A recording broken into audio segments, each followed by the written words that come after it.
Bonjour à tous, je suis la Critique Masquée et bienvenue dans cette deuxième vidéo consacrée au coffret des Césars 2017.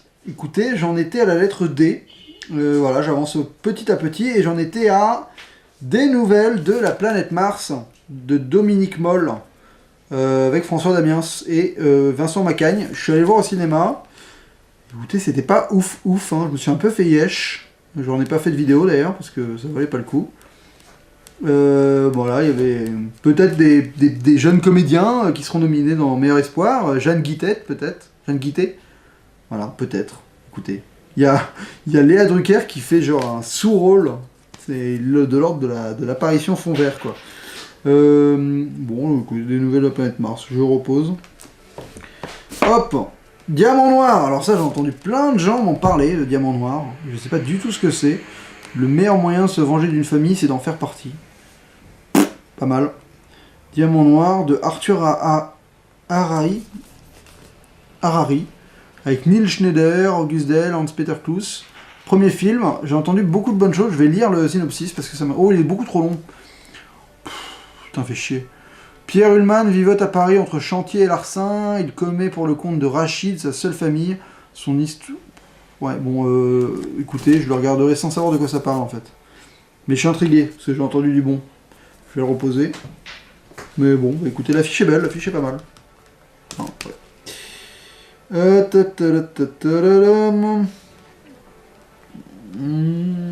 Ah, là on arrive à celui que je pense qui va gagner le meilleur premier film. Divine de Houda Benyamina. Donc bah écoutez, j'ai fait ma critique dessus, n'hésitez pas à la regarder. Elle est visible seulement sur, sur ordinateur et pas sur tablette à cause des musiques que j'ai mises. Un peu chelou. Mais bon, je pense que celui-là, ça va être le meilleur premier film de l'année. Voilà, j'ai pas grand-chose d'autre à dire à part ce que j'ai vu. Ah! Je sors du truc? Batman veut le revoir. Parce que Batman l'a déjà vu, hein, je précise.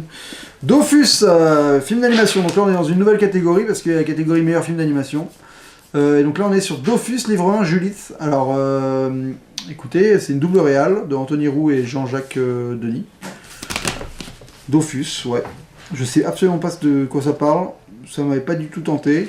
Mais film d'animation, c'est rarement chiant. Merci Batman. 107 minutes, donc c'est pas long, donc à la limite ça se mate. Mais souvent j'ai pas trop le... Ouais, ça se mate, quand t'as vraiment la flemme, tu peux regarder ça, quoi. Je vais ranger. Hop, c'est juste ça. Ouf, la Dream Team, ça avait l'air nul à chier, sur une équipe de football, ouais, avec Mehdi Seddoun et Gérard Depardieu. Partie de ces films où tu sais pas trop, ils sortent et ils passent totalement inaperçus, mais tu t'en entends quand même un tout petit peu parler, avec Chantal Lobby et Patrick Tipsit quand même, hein. Oh, attention.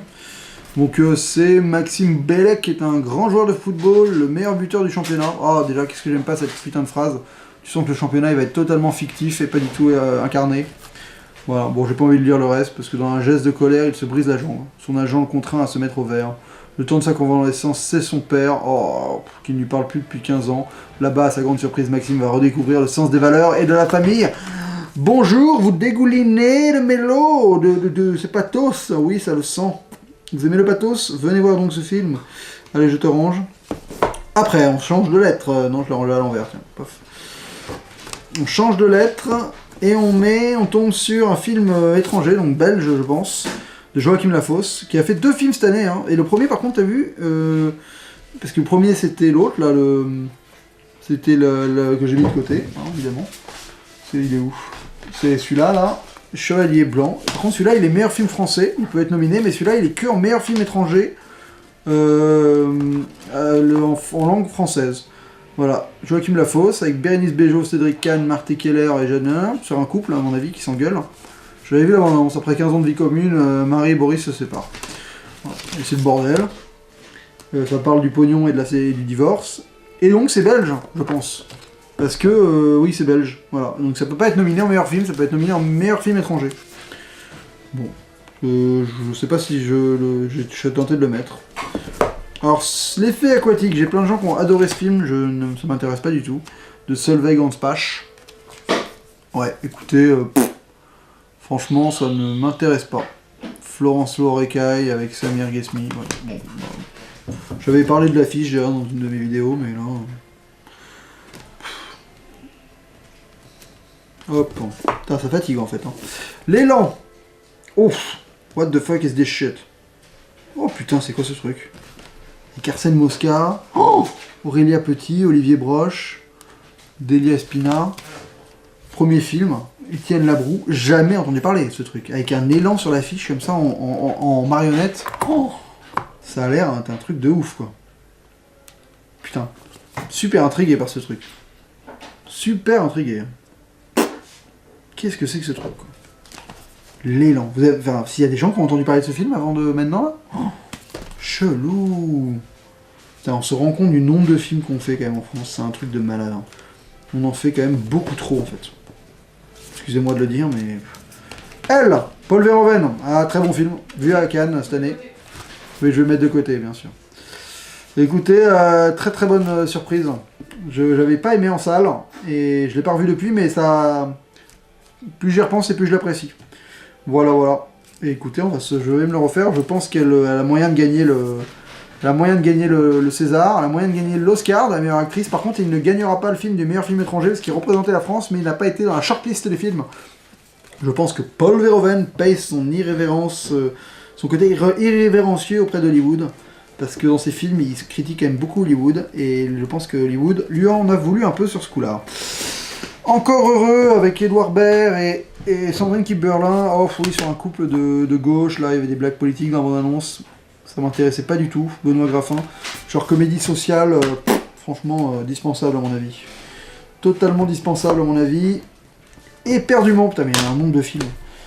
Éperdument, oui, évidemment, de Pierre Godot. Avec Adèle et Gallienne. Adèle et Extrapopoulos, là. Ouais, ça m'intéresse pas trop, je vous l'avoue. Ça ne m'intéresse pas trop. Peut-être que les comédiens seront nominés, mais encore... Je crois pas trop. Hop. Après, nous avons Et ta sœur. Pardon, éperdument, tu vas revenir à ta place. Hop. Et ta sœur de Marion Vénou. Ah oui, avec un des mecs du Palma Show, qui a le droit d'avoir un nom sur cette affiche, qui s'appelle Grégoire Ludig. Virginie Fira et Géraldine Nakache. Ah bah c'est un huis clos à mon avis, parce qu'il y a 3 comédiens qui jouent, à mon avis ça sent le... D'après, c'est un remake d'un film qui s'appelle Your Sister Sister, par Lynn Shelton. Putain, le projet mysticos quoi, parce qu'il y a 3 bons comédiens, mais tu sens qu'en fait c'est genre le... Ouais, le film qui a dû être tourné en 4 jours dans un appart quoi. Écoute, hein, intrigué par le casting, mais de là à le voir, peut-être. On verra, peut-être. Oh ça j'en ai entendu du mal ça. Éternité j'en ai entendu beaucoup de mal. Un espèce de Malik, de Terrence Malik pas terrible, avec Audrey Tautou, Bérénice Bejo, Mélanie Laurent, Jérémy Régnier. Putain ils ont un casting de ouf mais parce que les mecs apparaissent pas beaucoup je crois. Et il y a quand même un truc énorme, c'est qu'Audrey Tautou joue la mère de Jérémy Régnier. Ça quand même je trouve que de réussir à faire croire ça, c'est qu'on a des talents de cinéaste à mon avis. Après nous avons... Évolution. Ah oui, de Lucille... imprononçable son truc. De Lucille Azialilovic. Oh putain, mais de quoi ça parle ce truc? L'affiche est belle. J'aime pas du tout l'univers de cette réalisatrice. Voilà, je dois le dire. Évolution. Ouais, ça franchement, faut avoir la foi hein, pour le foutre dans ton... Pour le foutre dans ton DVD. Il y a Batman qui s'agite. Donc voilà, pour le foutre dans ton DVD, celui-là, franchement, faut le vouloir. Après, nous passons à... Hop, je range. La fille de Brest, ça j'avais très envie de le voir, d'Emmanuel Berco. Je pense que celui-là, il va avoir quelques nominations, dont meilleur film à mon avis. Nomination. Donc ça, c'est sur l'histoire du Mediator, l'histoire de la demoiselle qui s'appelle... je sais plus comment. Bah, je sais plus. Mais ça avait l'air pas mal du tout. J'ai entendu beaucoup de personnes m'en dire du bien. Donc ça, je le regarderai, ça. La fille de Brest. Hop. La fille de Brest, on est à F en fait déjà. C'est bien, putain, on avance. Ah bah là, on est sur 3 films qui s'appellent Fille. La fille de Brest, La fille du patron, de Olivier Loustan avec Olivier Thérin. Ouais, je sais pas qui vous êtes les gars. Premier film. Christian Terré, Olivier Lousteau. Donc le réalisateur joue dedans déjà. Et c'est lui qui a écrit le film. Avec 2 autres personnes. Ça fait un peu trip. Produit par Julie Gaillet, tiens. C'est marrant, de temps en temps tu tombes sur des noms comme ça, tu fais oh, tiens. C'est rigolo. Ok. Allez, on va lire le truc. Vital 40 ans, travaille comme chef d'atelier dans une... Ah, peut-être qu'après je ferai des blagues où j'essaierai de deviner le synopsis, tiens. Vital 40 ans, travaille comme chef d'atelier dans une usine textile et est choisi comme cobaye par Alix 25 ans, venu réaliser une étude ergonomique dans l'entreprise de son père, sous couvert d'anonymat. Oh putain, la fille du patron est rapidement sous le charme de cet ouvrier réservé secret, qui souffle peu à peu dans son contact et semble rêver d'une autre vie. Un soir, ils s'échappent tous les deux à moto. Ils s'échappent d'où, on ne sait pas.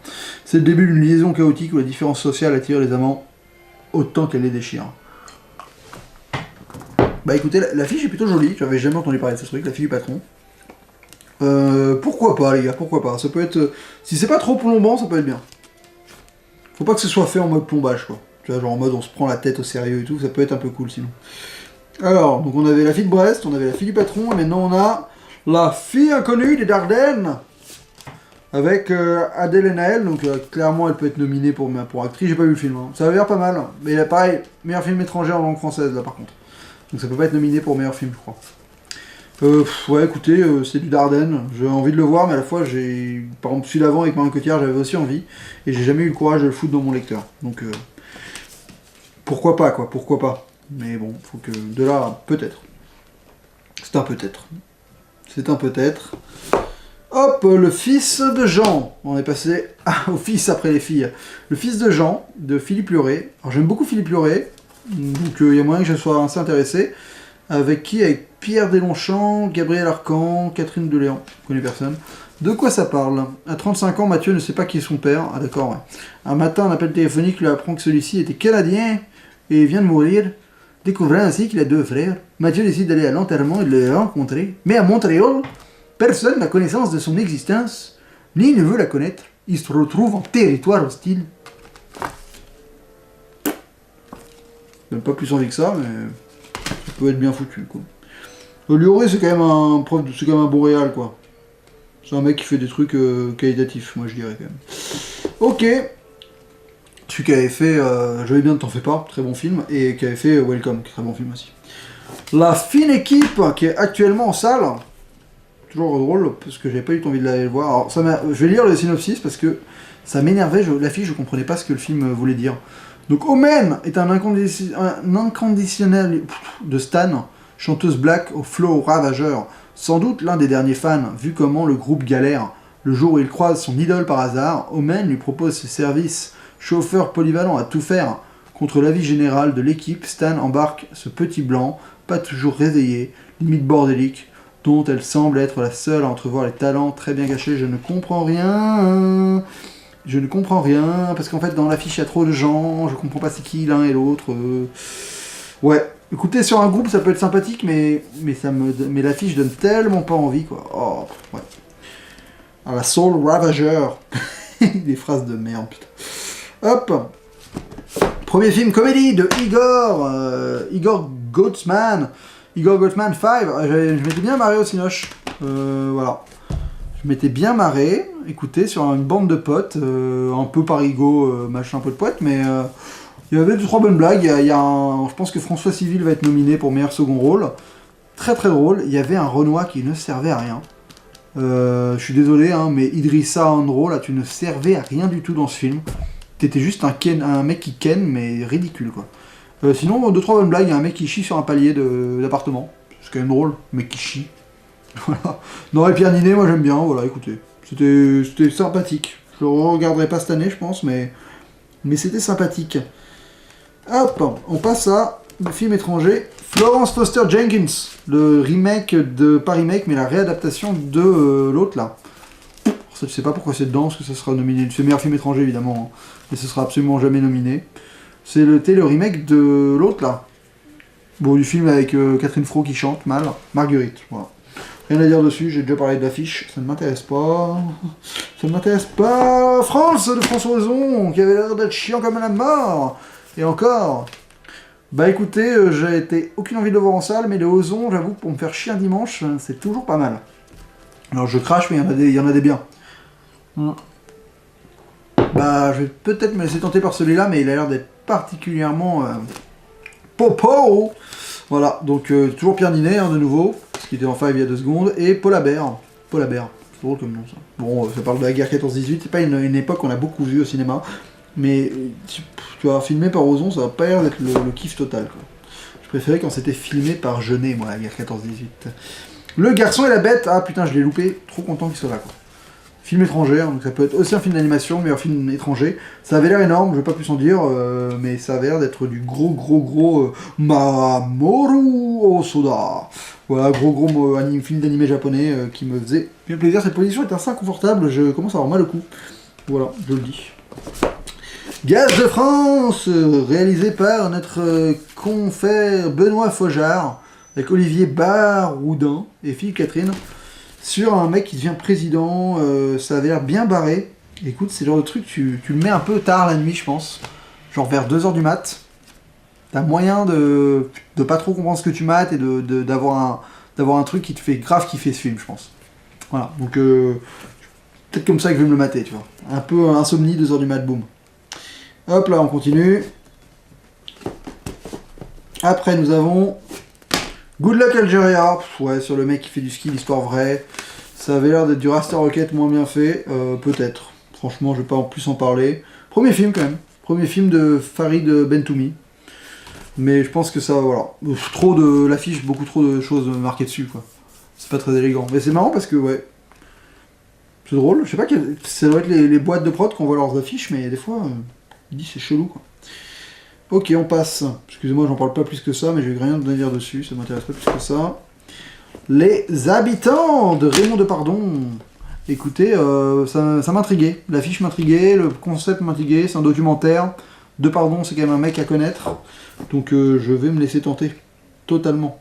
Oh tiens, super louche. Le prochain est un peu mystique. Parce que c'est Hibou. C'est Hibou, de Ramsey, et le mec n'a pas le droit d'être nominé en meilleur premier film parce qu'il avait déjà réalisé en duo avec Ramsey, avec l'autre, avec Eric. Voilà, donc ce qui paraît, c'est regardable. On m'a annoncé que c'était... Alors, déjà, c'est le plus gros flop de l'année. Faut savoir que c'est le film qui a le moins bien marché cette année, en rapport coût, marketing, nombre de copies, tout ça, c'est le moins bon ratio, nombre de copies entrées, je crois. C'est ridicule, donc ce film a fait un énorme four. Et bah voilà, il fera peut-être un four aussi dans cette boîte. Pas grand monde le mettra dans son lecteur DVD. Ah, un autre film qui a fait un four, décidément. Il fallait pas sortir avec un film qui s'appelle en H, L'histoire de l'amour de Radu Mileanu. Avec des gens. Avec Gemma Arterton quand même, c'est pas rien. Ouais, ça avait l'air d'être super mielleux, quoi. Et le film fait un énorme bide. Le réal a fait un appel sur Facebook à aller voir son film parce qu'il marche pas bien, quoi. Ouais, ça avait l'air d'être un beau film, mais à la fois ça donne pas du tout envie d'y aller. Tu te dis que tu vas te tartiner du miel sur une tartine pendant combien de temps? Pendant 134 minutes. Ça fait long, je pense. Ça fait long. L'idéal de Bec BD, oh, t'as typiquement le genre de truc que tu peux mater avec des potes, tranquillou. Voilà, ce genre de film, tu t'en espères pas grand chose, tu le mets dans ton lecteur DVD et tu passes 90 minutes qui se regardent aisément, je pense. Au cinéma, j'aurais peut-être pas je suis pas allé d'ailleurs, mais en DVD, ça appelle ta curiosité, quoi. Donc c'est encore une adaptation d'un de ses romans, hein, Bec BD. C'est au secours, pardon, sur un mec qui va dénicher des talents dans le mannequinat en Europe de l'Est. Après, nous avons quoi? Nous avons les Innocentes. Les Innocentes. Alors, de Anne Fontaine. Avec Lou Delage, Agatha Buzek. Ouais, bon, Pologne, décembre 1940. Oh, 45 encore. Anne Fontaine. J'aime pas du tout Anne Fontaine, moi. Donc, écoutez, je vais passer mon chemin sur celui-là. C'est pas ma réalisatrice fétiche, mais de temps en temps, tu t'en matin, comme ça, pour te réactualiser sur ce qu'elle fait, la demoiselle. Hop là. Après, nous avons L'Invitation, qui avait l'air plutôt intriguant. Avec de Michael Cohen, avec Nicolas Bedos, Michael Cohen qui joue dedans, Gustave de Carven, Camille Chamou. Non, ça avait l'air plutôt intriguant. Donc écoutez, si j'ai l'occasion, je me le materai. Et tu te lèverais, toi, pour aider un pote à 3h du mat? Oui, si je me réveille, je me lèverai. Normalement. Non, pas de raison, c'est un pote. Documentaire d'animation. Non, film d'animation et film étranger en même temps. Iqbal. Alors, petit détail que je viens de me rendre compte, pour vous montrer que c'est quand même pas le hyper bien foutu. Hein. Parce que Le Garçon et la Bête n'avait pas la petite mention film d'animation. Mais Iqbal, oui. Donc je comprends pas trop le principe. J'aurais peut être nominé en film d'animation, ça veut dire Iqbal, peut-être. Écoutez, peut-être. Ça s'appelait L'Enfant et la Bête. Le Garçon et la Bête, oui. Donc Garçon, c'est long. F-E-G, non, c'est long. Excusez-moi, hein, je fais du truc. Je comprends rien. Garçon, c'est là. Iqbal, putain, avec Bruno Solo et Yvan Le Bolloc. Deux noms que je m'attendais absolument pas à voir sur un film d'animation. Pour les voir, hein, évidemment. Ça a l'air d'être pour les tout petits. Hein. Oui, bah, sponsor par Gulli. Bon, ça veut rien dire, hein, mais j'avoue que ça me tente pas plus que ça. Non, ça ne me tente pas plus que ça. Après, nous avons... Je vais le ranger. Les Innocentes, non. Ça m'intriguait pas mal. Ah, celui-là, il peut concurrencer Divine dans le meilleur premier film. Meilleur premier film, il y en a qui sont tentants. Hein. Entre Diamant Noir, Divine, Irréprochable. Donc Irréprochable de Sébastien Marnier. Je pense que Marina Foïs sera nominée en meilleure actrice. Je n'ai pas vu le film, mais j'avais défoncé l'affiche. J'avoue que j'ai entendu beaucoup de choses qui disaient qu'au final, ça m'intriguait pas mal. Donc ça, je vais le regarder avec attention. Je vais le regarder avec attention. Hop. Je ne suis pas un salaud. Oh, l'affiche horrible. Oh, l'affiche horrible. Je déteste ce genre d'affiche. Genre espèce de... Oh, c'est moche. Ça te donne pas envie de le mettre dans ton DVD, quoi. Ça donne pas envie, quoi. Ouais. J'ai même pas envie de lire le... Vas-y, vite fait. Lorsqu'il est violemment agressé dans la rue, Eddie désigne à tort Ahmed, coupable idéal qu'il avait aperçu quelques jours avant son agression. Ouais, ok, c'est un truc sur le racisme, sur les erreurs judiciaires, ça peut être intéressant au final, tu vois. La ligne de synopsis, dès que tu commences à lire le synopsis, c'est rare que t'aies pas envie de voir le fin. Moi je suis quelqu'un de curieux, donc de toute façon j'ai envie de tout voir, mais... Ah, La Jeune Fille sans main qui vient de sortir. Écoutez, ça avait l'air vachement beau en termes de graphisme. C'est avec les voix d'Anaïs Desmoustiers et de Jérémy Elkaïm. Je pense que je vais le regarder pour la gueule que ça a, quoi. Très court, 73 minutes, c'est pas long, hein. 1h13. Adaptation de Sébastien Lembach et d'Olivier Pisse, je crois que c'est un conte à la base. D'après, oui, un conte, évidemment. Des frères Grimm. Écoutez, ça m'a... je le regarderai avec attention, celui-là, parce que ça avait vraiment l'air beau. Et innovant. Alors, je ne suis pas dans celle-là, c'est là. Ah, Juillet-Août que j'ai vu, de Diastème, j'ai fait une critique dessus. Voilà, je pense que ça va... Limite, Jodorowsky, la fille, Alma, elle peut peut-être être nominée. En meilleur espoir, mais bon, c'est pas terrible. Non. Franchement, c'est pas terrible. Julieta de Almodovar, qui était dans le top 10 des cahiers du cinéma. Écoutez, je le regarderai parce que je l'ai loupé cette année, celui-là. Et il m'intrigue bien. Bon, ça reste un Almodovar, ça va l'air d'être plutôt du bon Almodovar. Non pas du mauvais Almodovar, comme il a pu faire avec genre Les Amants Passagers, horrible. Le Dolan, pardon. Juste la fin du monde, que je n'ai pas vu. Et donc je le regarderai avec attention aussi. Voilà, je sais que Batman n'a pas du tout envie, mais moi ça m'intéresse pas mal, parce que Dolan, même s'il fait du Dolan, juste pour savoir comment il a fait du Dolan ce coup-ci, je pense que c'est pas bien. Honnêtement, je pense que les gens, j'ai entendu peu de gens qui adoraient, mais bon, je vais quand même le mater. Donc il est nominé en meilleur film étranger en langue française. Voilà. Enfin, il n'est pas nominé, hein. Il peut être nominé, si on vote pour celui. Keeper, voilà, donc typiquement le film dont je n'ai pas entendu parler, l'histoire de Maxime et Mélanie, ok, de Guillaume Sénez. Parce que c'est un film étranger, belge. Maxime et Mélanie, 15 ans, à peine sortis de l'enfance, sont amoureux. Un jour, Mélanie découvre qu'elle est enceinte, Maxime veut garder l'enfant.